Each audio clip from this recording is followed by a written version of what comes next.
The unemployment rate fell to 3.9% and the economy added 157,000 jobs in July, the Labor Department said Friday. But workers' average hourly paychecks grew tepidly from the previous month and are up just 2.7% compared to the same time last year. During previous expansions, wages have grown at a faster pace. Economists maintain that wages will rise as economy drains remaining slack from the labor market and businesses pay more to retain workers.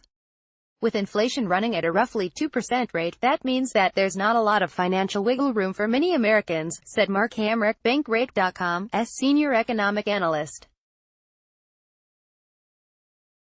Economists will get another update on inflation next week when consumer and producer price indexes are released.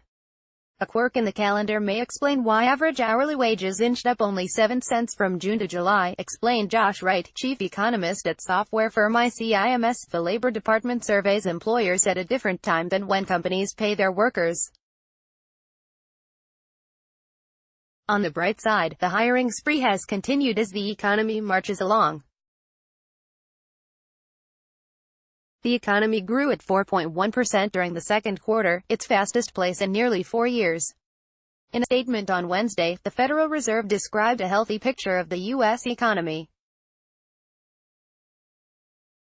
Job gains have been strong, on average, in recent months, and the unemployment rate has stayed low, the Fed said. Household spending and business fixed investment have grown strongly. Although the July hiring number fell below economists' expectations, the government revised the previous month's job gains by an additional 59,000. With revisions, job gains have averaged 224,000 a month over the past 3 months. So far this year, job growth has averaged 215,000 per month, above last year's pace of 182,000, noted PNC chief economist Gus Faucher.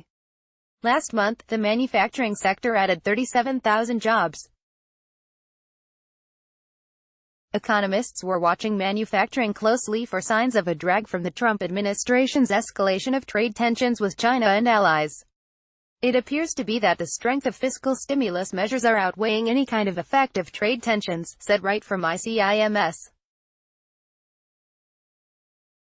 The retail sector also added 7,000 jobs, despite 32,000 jobs lost in sporting goods, hobby, book, music and toy stores. Despite many businesses' trouble finding qualified workers, they are still hiring and looking outside traditional pools for talent. That's good news for workers without a high school degree and those without a college degree. The unemployment rate ticked down for both groups last month. This is not a labor market in which you're going to get your wish list candidate, Wright said. The question is, can you hire someone who's good enough? CNN Money, New York, first published August 3, 2018, 12:01 a.m. Eastern Time.